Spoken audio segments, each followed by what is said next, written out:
Oh my gosh, McGlash is already here. Yeah.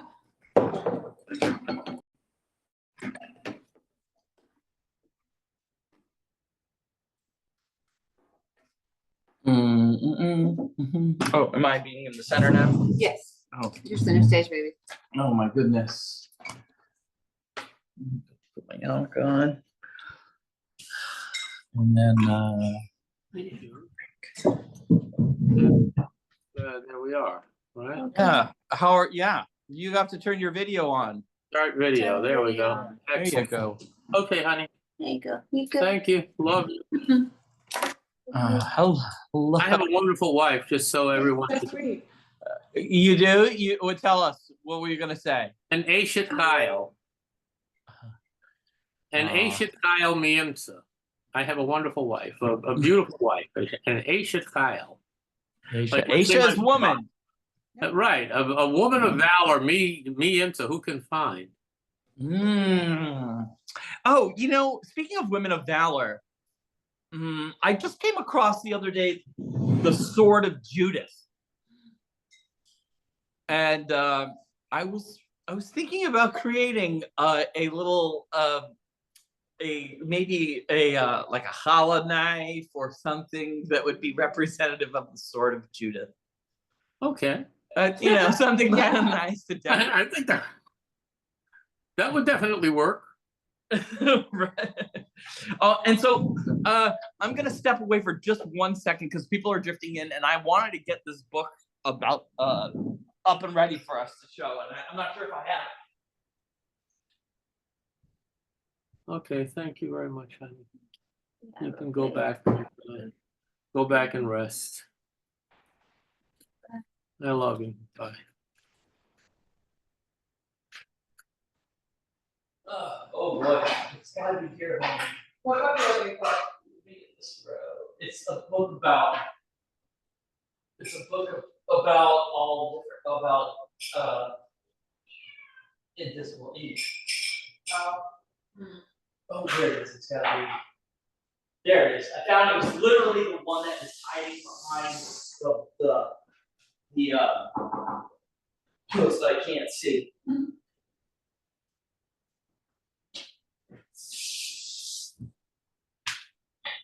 Okay, and now we have, and then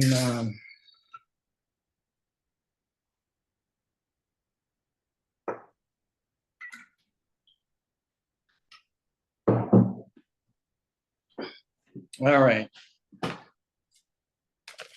People still drifting in. That's good.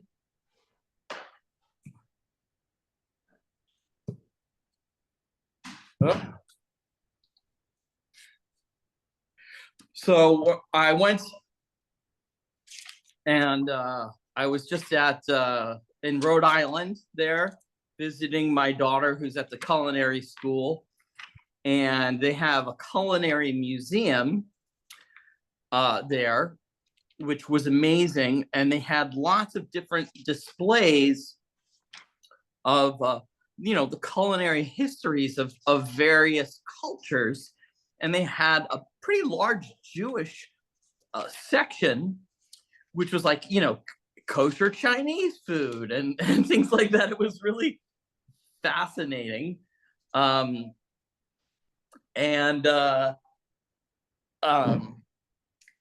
You know, they just had really interesting displays. It was really, really, really neat. Yeah, it was very inspiring. So, all right. 1, 2, 3, 4, 5, 6, 7, 8. All right, we have 8. What time is it? 6 o'clock on the nose. All right, let's okay. Baruch atah Adonai Eloheinu melech haolam asher bachar banu mikol hamim v'natan lanu et Torato. Baruch atah Adonai noten haTorah. Amen. Amen. Thank you for giving us the Torah. And speaking of that, by the way, don't stay tuned. October 20th, we're gonna have on Discord a watch party of the movie Pi, which is all about gematria. And the headaches it causes. and it is really, really fascinating. And my favorite, one of my favorite lines in the movie is the mathematician has a professor that he goes to that he considers to be wiser than him, his professor, and his professor and him get into a big fight about the mysticism of numbers, and the professor screams at him and he says, "This is when you cease to become a mathematician and start to become a numerologist." So it's pretty great. It's an excellent film. Super And film. it gets better every time I watch it. I feel like it's so deep. There's so many layers. Yeah. So tonight we're in Parsha Ha'azinu, right? Which is the death of Moses. The death of Moses. And I don't know if anybody read it. Did anyone read it? I hope you read it. I don't know if Rabbi McLashley has some things to say up front, or Actually, I was the death of Moses, as as you alluded to last week. Moses wrote about his own death, and he actually used, I believe, his tears for the ink. It was an invisible ink, as you pointed out.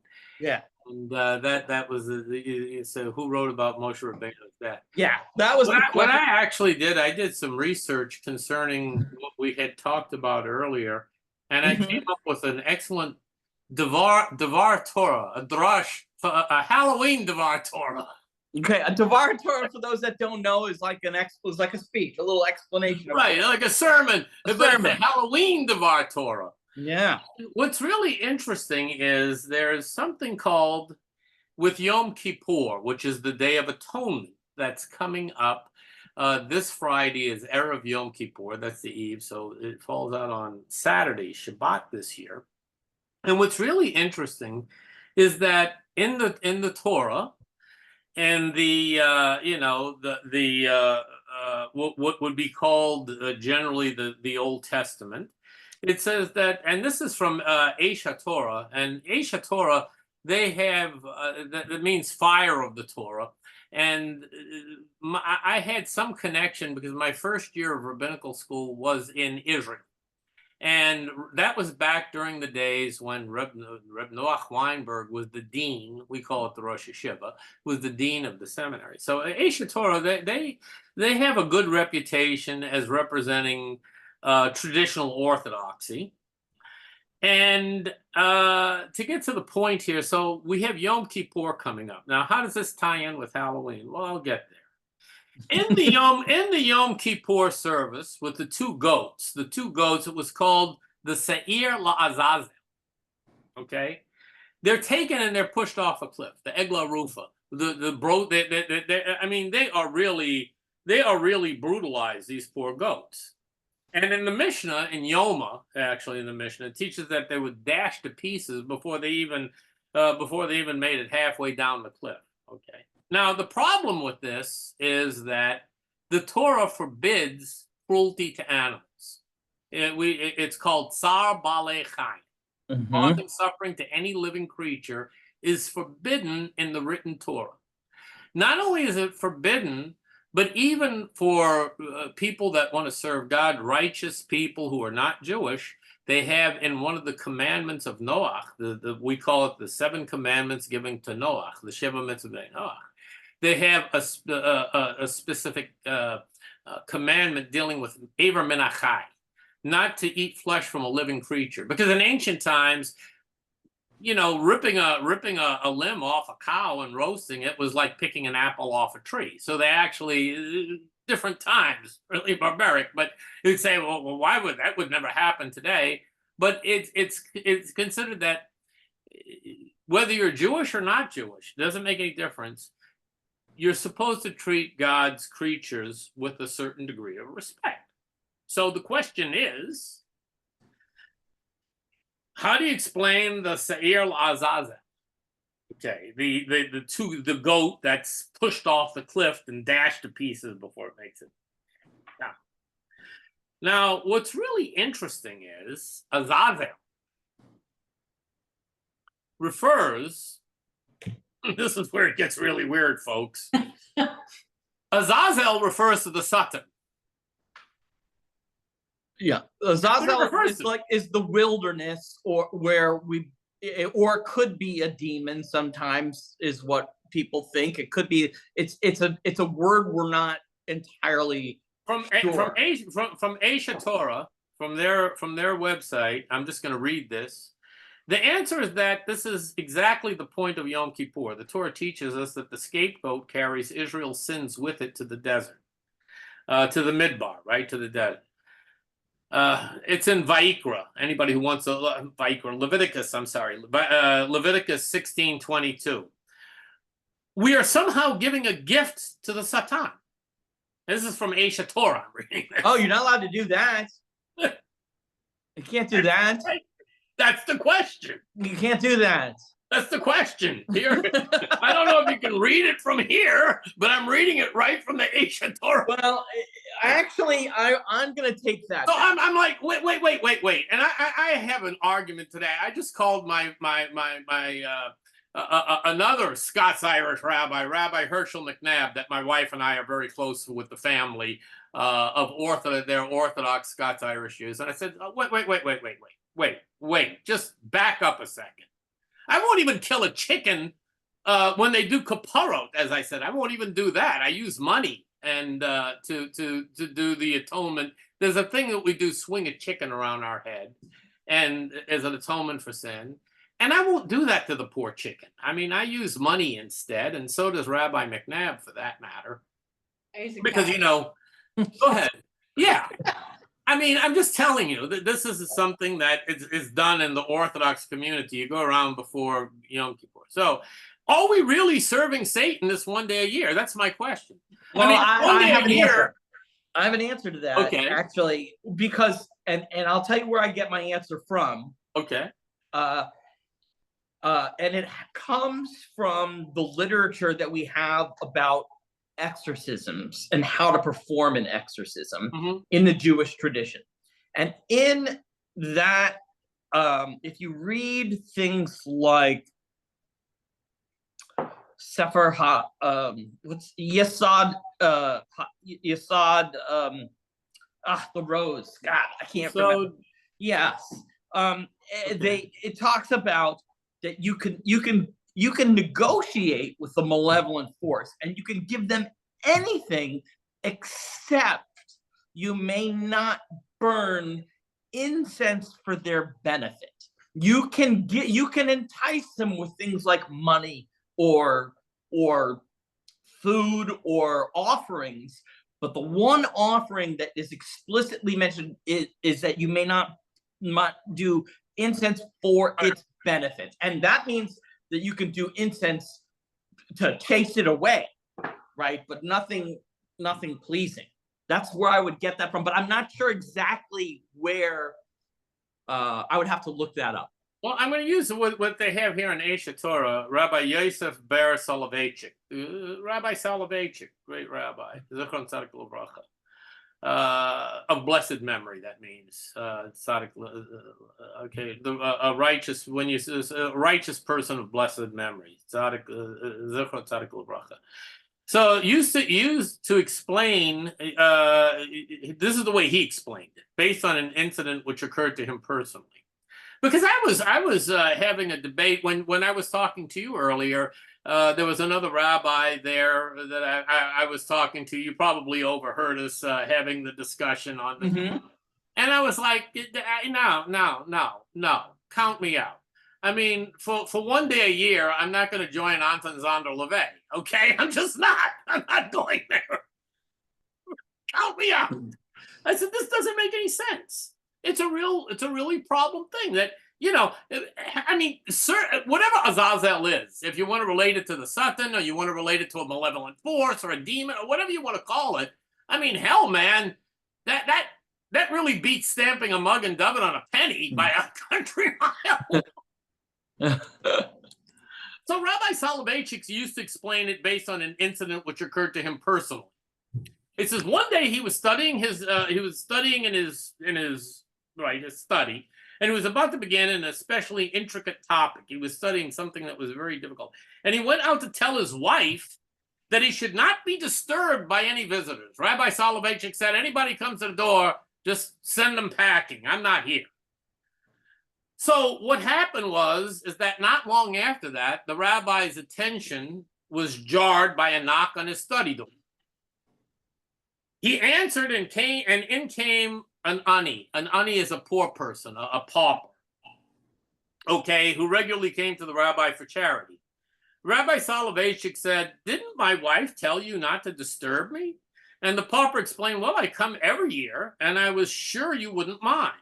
The rabbi retorted, usually I give you $25, but because you came in and interrupted me and interrupted my study, this year you're only getting 10. And with that, he sent him away. So the rabbi returned to his studies, but not long after that, he was disturbed again, this time by a loud crash from the front of his house. So he hurried out to see what had happened, and his wife had been backing out the car and accidentally ran over the garbage can, destroying the garbage can. After seeing that the only damage had been to the can, he asked her, how much do these things cost? And she says, it's no big deal. It's only $15. So Rabbi Soloveitchik explained that this is the idea behind giving a gift to Satan. That's what it says on the Aish Torah website. It says, during the entire year, we imagine that we're getting away with our sins. We sin, we enjoy ourselves, nothing really happens. The sky doesn't fall, we aren't struck by lightning, and life basically goes on. One of the main messages of Yom Kippur is how false this perception is. Even if we do not see it, sin causes terrible spiritual devastation to both ourselves and to the universe around us. In other words, karmic law is basically what it's talking about, is that our actions have consequences, okay? So we never gained from our sins.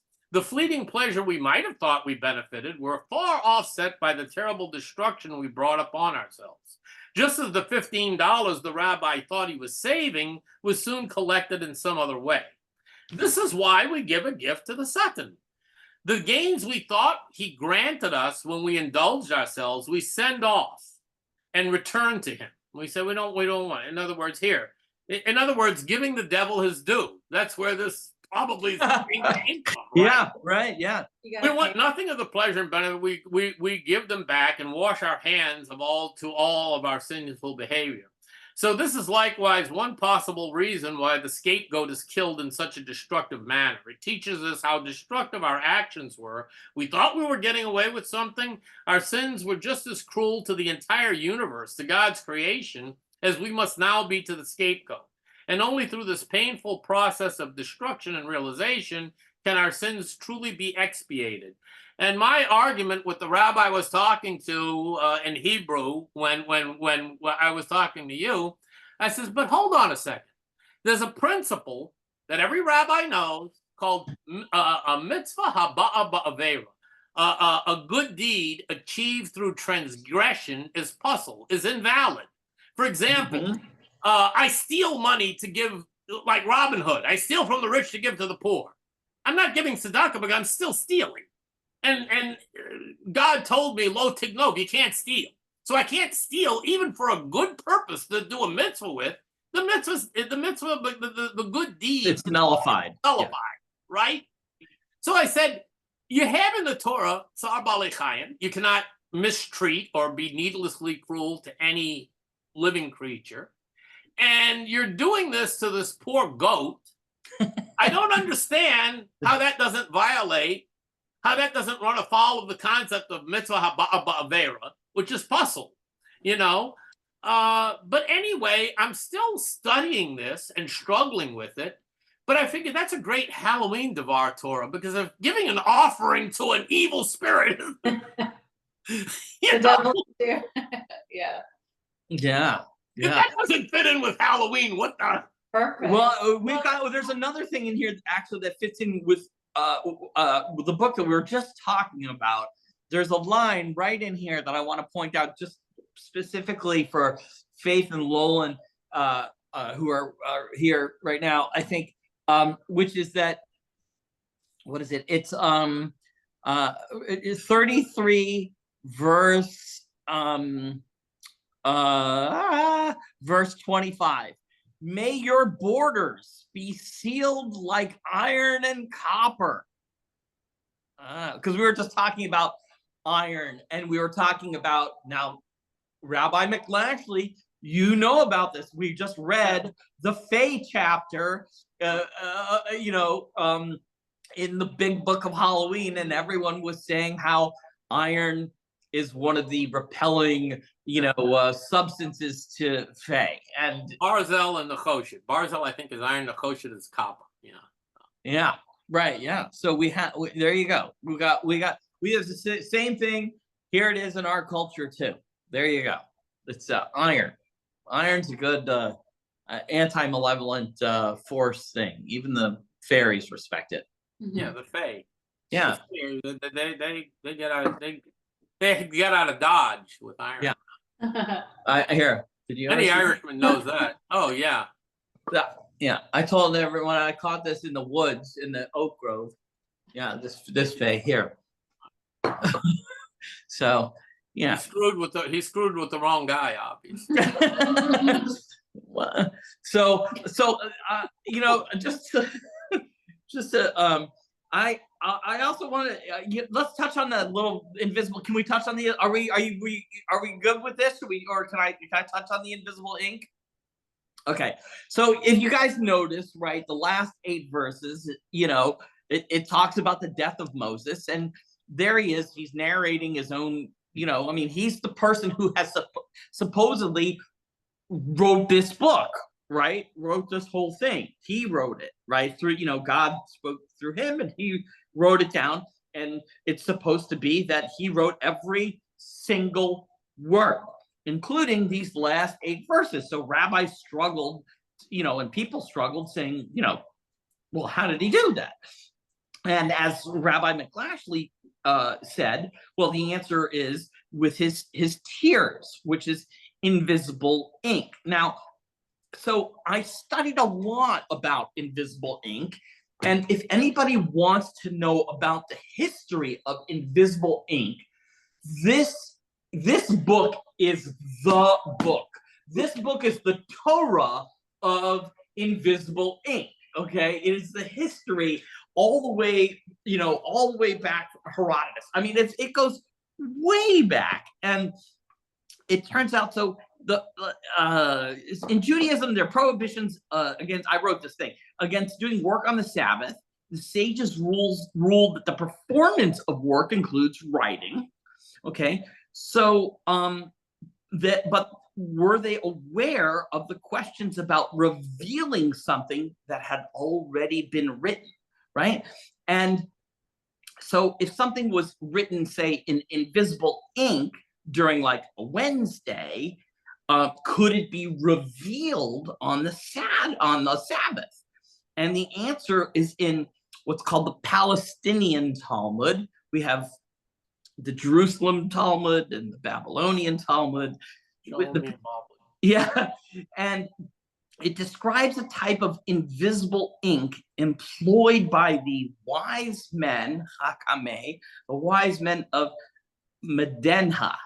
And this is a traditional ink from antiquity that included a variety of ingredients, including a colorless substance called ma'e afazim. And the scholars of Medenha could write messages on paper with different ink, one that did not contain the ma'e afazim.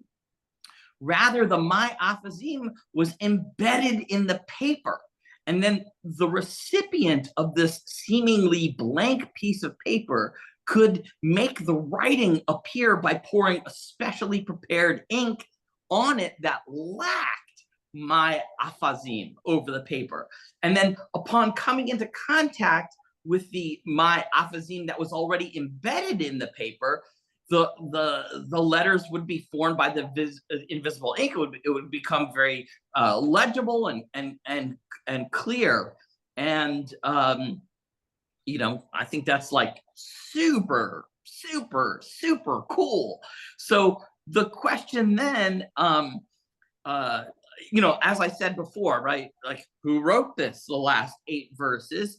And initially, there was a big, healthy debate between Rabbi Yehuda and Rabbi Shimeon. Okay, Yehuda stated, up until that point, up until those last 8 verses, Moses wrote the text, and then Joshua wrote the last 8 verses.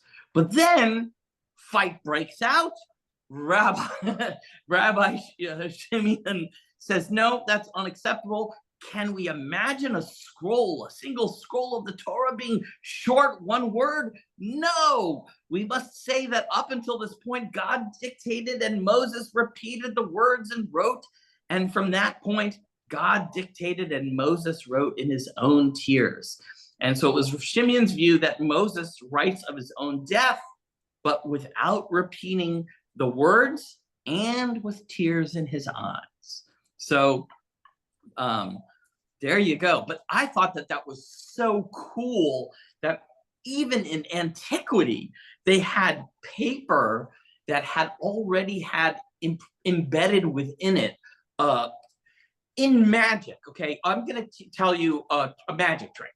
A magic trick. In magic, and I mean by magic, I mean legerdemain. I mean performance magic, like what you see with a magical performer. Okay, there is what's called A and B blood. It's 2 chemicals that are separated, but when mixed together, become crimson red blood.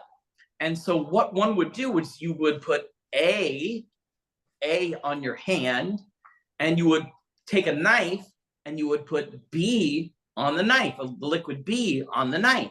And when you touched it across your hand, all of a sudden it looked like your hand was bleeding because of the chemical reaction of the colorless A and the colorless B chemicals coming together. So I just thought it was so cool that at that time in antiquity, they have paper that's already imprinted with what you want with A in it, and you can wash it with B, right? I mean, it's a developer. It's a photographic developer. This is what it is, a developer. So cool. So that's all I have to say about that, other than it's cool and you should read the book. So any other questions? Oh, I see people are still coming in. You might have just explained stigmata. Well, I have had stigmata happen on my hands.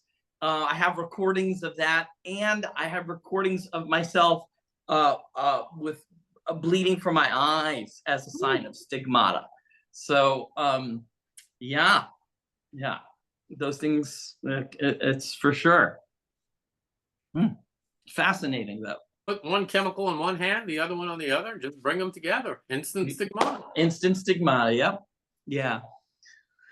There are certain techniques to do it so that it doesn't look like you're just clapping.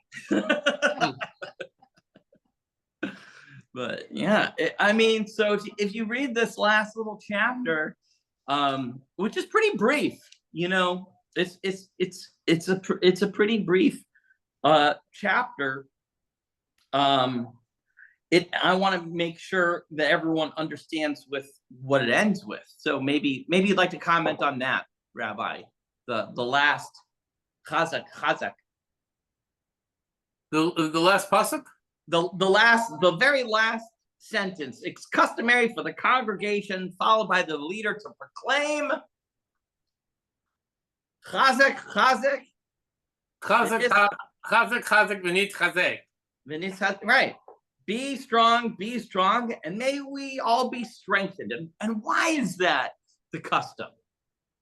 We say chazak, v'nit chazek because, without Moshe, the thing that says Moshe Rabbeinu, when Moses died, what was the very thing that followed? The chet ha'egel zahav, the sin of the golden calf. So it was saying the idea is that, it was like a final rallying cry. Be faithful to God, be faithful to God's word, be faithful to what Moshe Rabbeinu taught you. And, and we promptly screwed up. Again, for the millionth time, he's reminding them. He's reminding them again. Right. Yeah, cut it out. Be a good person. Yeah, it's fantastic. I mean, it was when they didn't have the Egla Zahav there again. It says that Satan created what they call a tselem, an image of Moshe Rabbeinu in the sky. So they thought Moshe Rabbeinu was dead. So they thought Moshe Rabbeinu was dead, and that's why they made the Egla Zahav, the golden calf. The sin of the golden calf was because they thought when Moses was dead. Well, this time he's mamish dead. He's not coming back. He's gone. He's out of there, and that's it. So the idea of chazak chazak was to remain strong, to be stark, and to remain strong. This time you really don't have Moses. He's not coming back in 40 days. He's not coming back at all. And to be strong and fulfilling the mission that God gave you, that was revealed to you through Torah at Mount Sinai. That's the way why I think it concludes with those words. Yeah, it's like a final pep talk. It's a final pep talk, right? Exactly. It's like we know that Moses is not here, so please don't slip back into avodah zarah. Right. Please don't into idol worship or whatever, because last time he was here, but now he's gone. This is it. And when they just thought he was gone, they made the Egel Zahav. Yeah. And this time he's really gone. So they're trying to be extra careful. Anyone else have people have questions? This is a wonderful. We're gonna have to, now we're gonna end up starting again with Bereshit. We do the cycle again. Yeah. So, any other questions out there? He said between the end and the beginning, we could do some kind of, I don't know, blessing or magic or something. I don't know. Between the end and the beginning? Yeah. Well, let's do it. Well, I think we should do it twice. Let's do it when we close today. We'll make a bracha when we close today, and we'll make a bracha, a blessing when we open next week again at Genesis 1, part 1.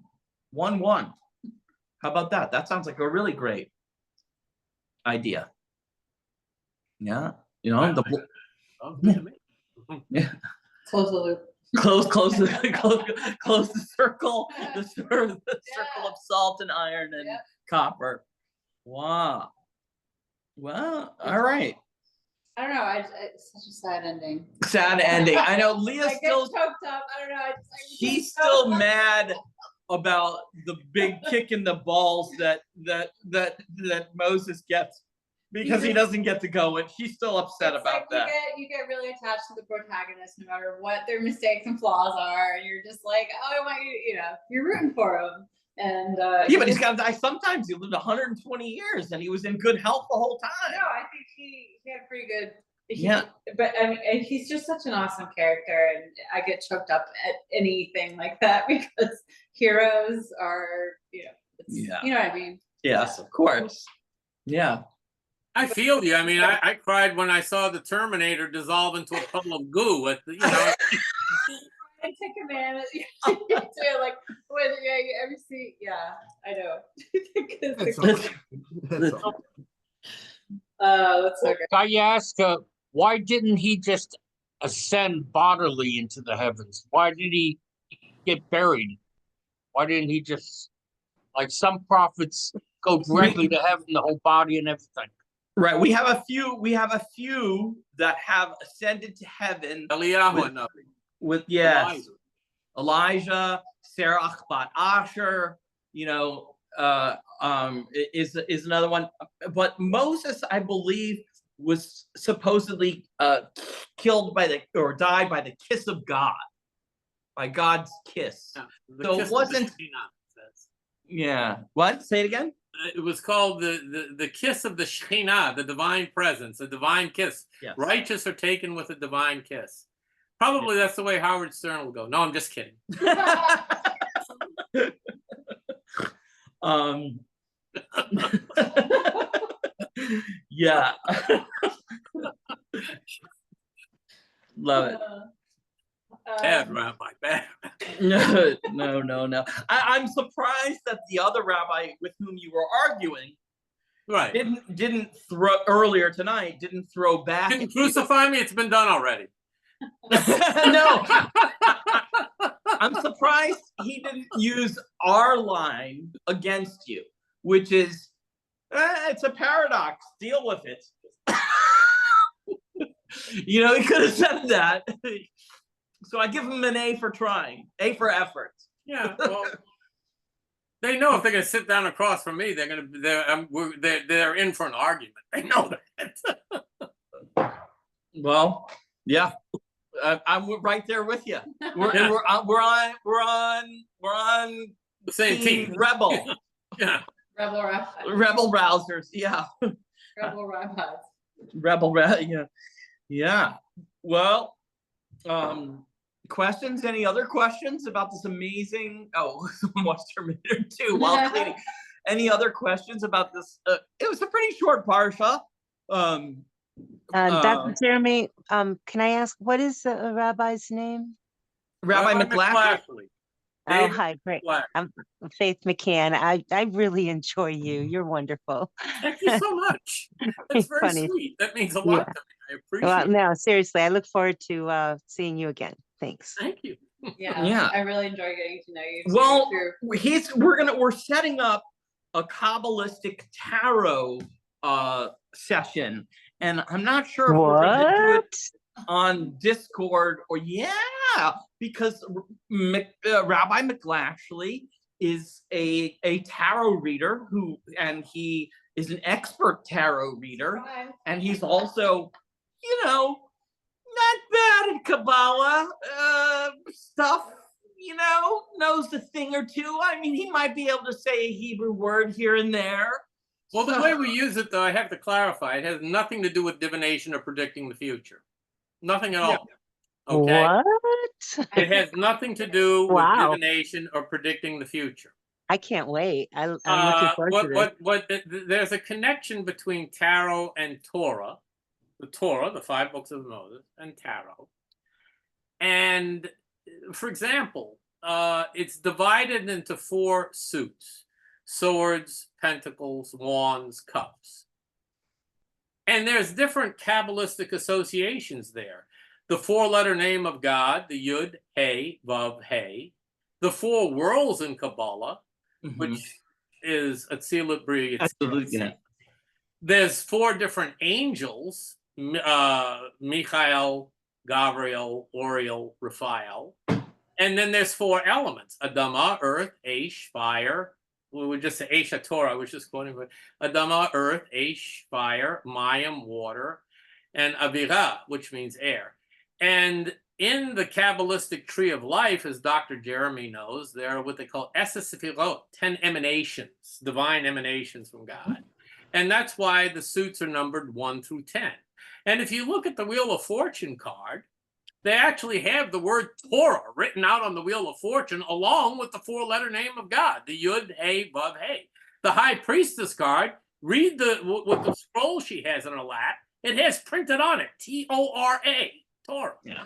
So the appropriate use of tarot has nothing to do, you're not channeling spirits, you're not dealing with anything. The appropriate kosher use of tarot is not about predicting. It's helping us to gain insight into what's going on in our own lives. If there's anything magical, it's happening up here. It's not happening anywhere else, okay? Because, what it really is, it uses archetypal imagery to help us access what's going on inside of ourselves so that we can gain a fresh perspective, a new way of looking at it. And hopefully, work on ourselves to make more what you'd call judicious decisions, or to be better informed about what's going on, gives us a fresh perspective, a fresh approach. So that's the proper use of it. So no, you don't use tarot and say, oh, the death card, my God, I see dark, no, it's not about that at all. And besides, the death card doesn't even mean that. It means a positive transformation. Something has to come to a close so that a positive transformation can occur. But, forget everything you've seen in TV and movies about it. Don't be afraid. It's not, it's a spiritual Rorschach test, like the ink blot test. The ink blot test, what do you see? So you take the cards and each one, and I came up in that tradition. I learned it from my dad, actually, but it has a Kabbalistic correspondence, astrological correspondence, alchemical correspondence, elemental correspondence, numerological correspondence, gematria, and I just for a second, I need to point out for everybody. Did you hear what he just said? He learned it from his who? My dad, my father. And your father was a what? My did father he was an Irish Jew. What else? And what did he do for a living? We had a farm, and he also had a series of barbershops. Oh, I thought he was a rabbi too. No. Aha. No, Okay. That's why they wanted to. That's why they wanted me to put. Actually, the way I got to rabbinical school is I didn't initially want to go to rabbinical school. Who does? And I don't think Herschel Gilbert McNabb, I don't think he wanted to become a rabbi either, but his parents wanted him to become a rabbi because, when you're when you're an Irish Jew, my mother said, bluntly, I'll be honest with you, I said, "Mom, I'm on the honor roll. I have I don't mind spending a couple of months in yeshiva, but commit to that amount of time, that investment of time to become a rabbi. What?" And my mother made a very cogent and convincing argument. Listen, your name is David O'Reilly McLashley. You better put a rabbi in front of that, you little son of a bitch, or you're never getting married. And that was it. Oh, that is absolutely the best argument. You can't argue with that one. Yeah, it's true. Yeah, it's you definitely are a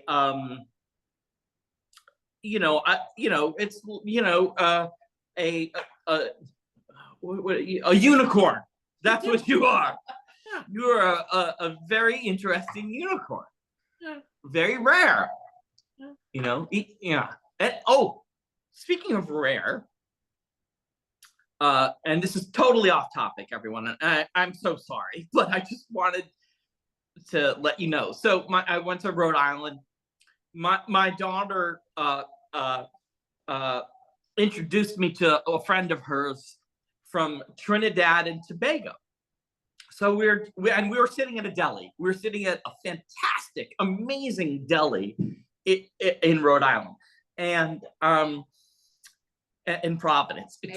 Just fantastic. Yeah, named Mavens, and it was just a terrific. Even the tile in the bathroom looked like a talus had work on it. The tile on the floor looked like it was like black and white cookies. It was really like beautifully done and beautiful, and the food was fantastic.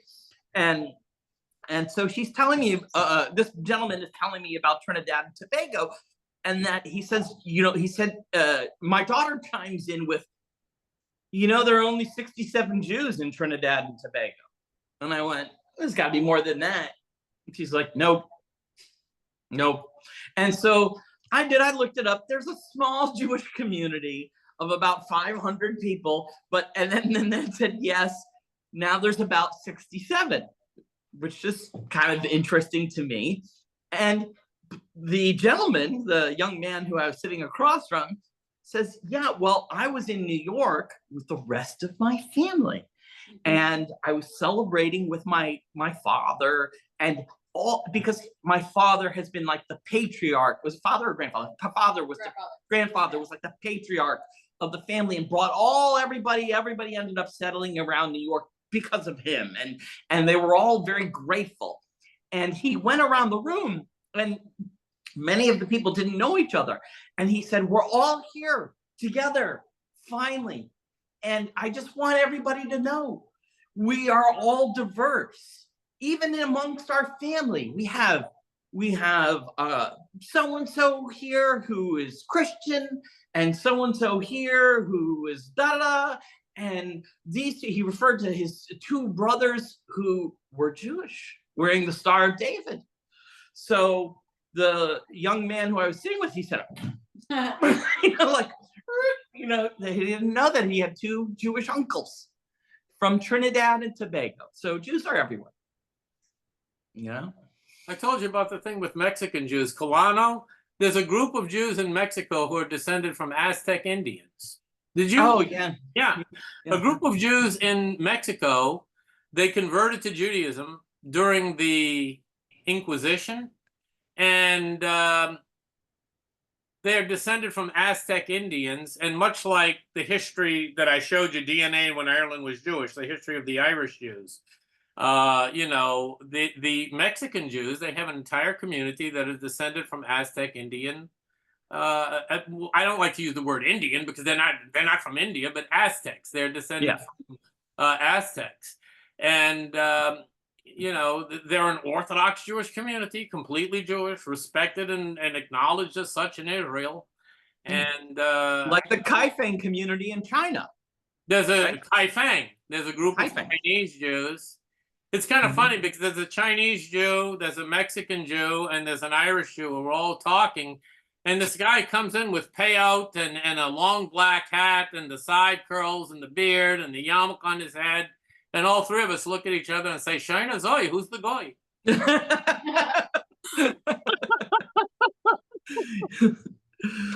Yeah. So it shows you that being Jewish is not, it's not a race. It was never meant to be a race. And it's embracing. And the way I've reinterpreted, and I got in trouble for this, but you know, when I'm talking to my fellow Orthodox Jews, I said, what does it mean to be Anshe Bechira? Chosen people, right? You hear that term all the time. Oh, Jews are God's chosen people. I said, because we chose God. Let anyone choose God, and God chooses them. That's the way it works. Well, may the ones who bless you be blessed, and may the ones who curse you be cursed. Exactly. So let anyone choose God, and God chooses them. You don't have to be Jewish to be God chosen. God chose anybody who wants to choose me. You're chosen, and you don't even and if you're not born Jewish, you even get away with not having to have those 613 headaches that we've got. You know, right? You only have to do the Noahide command. The 7, right? 7. You got a sweet deal. Yeah, so that's what this is in stark contrast to what we were just talking about in book club, because I was learning from people about, you know, Christian history, and that it's about what was the important thing? It was not being saved; it's about being baptized, right? Well, it depends on it depends on the Christian. Well, there's a difference between sprinkling baptism and that's and immersion by immersion baptism. People who practice immersion baptism, right? But it's about acceptance. It's right. And then some can be saved by faith alone. Some are Sorry, saved. I don't know why I did that. That's what I mean. Some are saved by faith alone, right, and right. I don't think that, and I contrasted with Judaism, where I feel like it's more emphasis is merit based. It doesn't, like what you just said is, oh, you don't even have to follow all 630. Do them all. You can do 7 and it's good enough. Good for you. That's because everyone has a share in the world to come, right? So you just have to be good, be nice. Actually, the Gemara is filled with examples of people who aren't Jewish, who are all in Avodah Zarah, who actually practice Avodah Zarah, idolatry. And they were idolaters, but they were given a tremendous reward in the world to come for acts of gemilut chasadim, of kindness. In other words, they treated other people with kindness and compassion, and a single act of kindness and compassion, they merited. And this is in the Gemara. This is in the standard Jewish Talmud. So the very notion, Judaism has never been, oh, you have to be Jewish to have a relationship with God or to have a share in the world to come.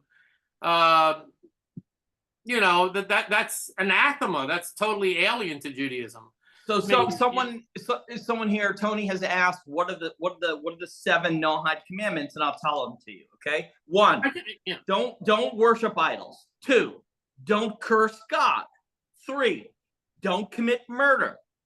4, do not commit adultery or some sort of sexual immorality.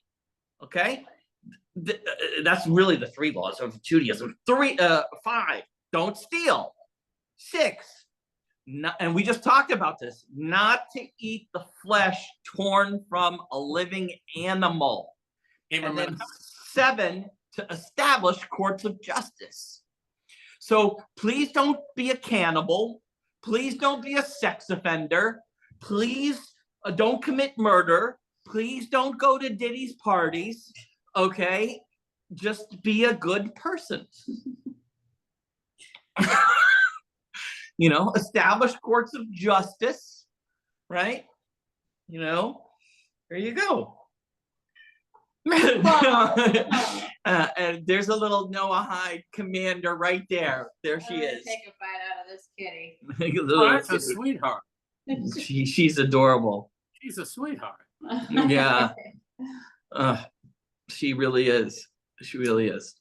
Yeah. That's Shisha, by the way. Yeah. Which to everybody else means 6 in Hebrew, but that's not exactly where she got her name. She got her name because while we were in Israel and in Jordan, we smoked a lot of shisha. So and by the way, Job, by the way, he's considered to be a prophet, the Gentile prophet, the non-Jewish prophet. Yeah, Eov. Another one, Ovadia. Ovadia Hanavi wasn't Jewish by birth.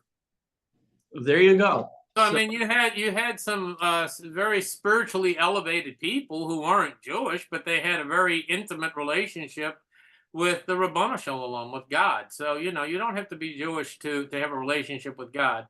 The only thing the only real thing you have to do is the Sheva Mitzvah Noach, and never buy your undergarments at retail. That should have been the 8th Noahide law. I don't know why. No, but undergarments or any garment, it shouldn't buy retail. You can help it. That's for sure. That's true. Yeah.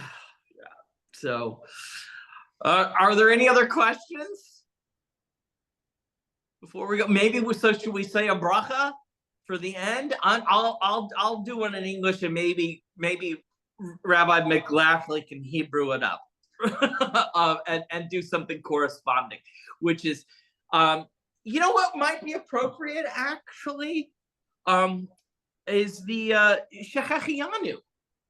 Yeah. Okay, so in Judaism, and I would ask Rabbi McLaughlin maybe to lead us on the Shechianu. It is a prayer that is it's a thank you, it's a gratitude for getting us to this particular point in time where we are experiencing something for the very first time. Many of you here have never sat in with a rabbi or whatever and talked about Torah in this manner, right? In this manner. So this is, I would say, I think this qualifies as a prayer for the Shechachianu. So would you? Baruch atah Adonai Eloheinu melech haolam she'achianu v'kimanu v'higianu l'zman hazeh. Amen. And it's wonderful. Wow. Well, thank you. I can't wait to read it again. So we'll start again next week. Chapter 1, verse 1. I'll try to put out some PR so that maybe we can have to let everybody know. Like, I think some people didn't come because we were starting in the middle. Yeah, well, we didn't start at the beginning last time. I know we didn't start. That's We started why- in the middle. yeah, It was yeah. hard for me because I was like, who are these characters? Yeah. You know. And I was like kind of hesitant because like I was like, I don't want any spoilers. You know, I know No how spoilers. it goes, but like I'm very, like, as a book reader, it's hard for me to start in the middle. Yeah. I Well, wasn't now ready. we're gonna start So, again. I'm excited to start at the beginning, and We'll you do know, full circle. We've got a core group of people that still like been showing up for most sessions. I think that's wonderful. Yeah. We have 3 very fun and diverse rabbis to study with. I think this has been a blast, and this has been unlike any Bible study I've ever had to go to. So thank you both and everyone for showing up and making this happen.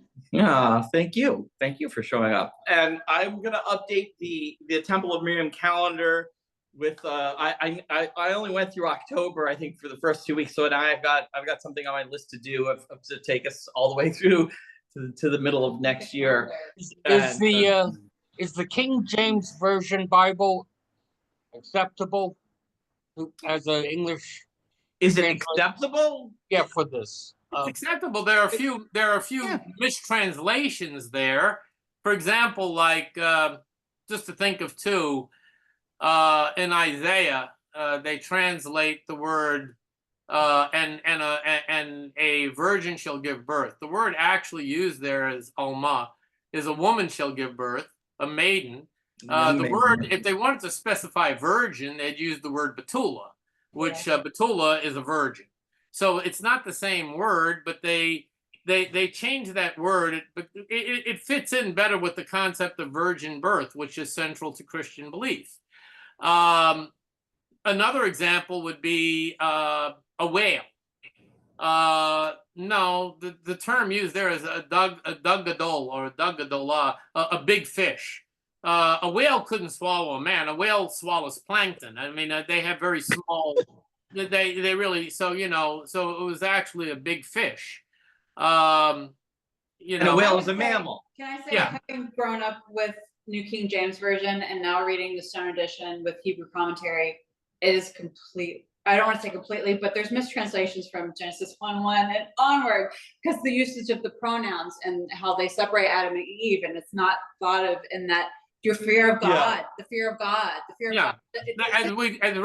As Dr. Jeremy pointed out, the word fear is actually pachad. Yira is better translated as awe. Yeah. And I actually use fear because everybody around me uses that word, but it's in mistranslation. Even the very beginning of the Bible, it's Bereshis bara Elokim hashamayim ve'et haaretz. In the beginning, God created the heavens and the earth. Right? The way it's translated in the King James, not what it means. Bereshit bara Elokim, when God began creating the heavens and the earth, which implies an ongoing process. Not that God created it and said, "Okay, I'm done." Yeah, like ta-da, it's there.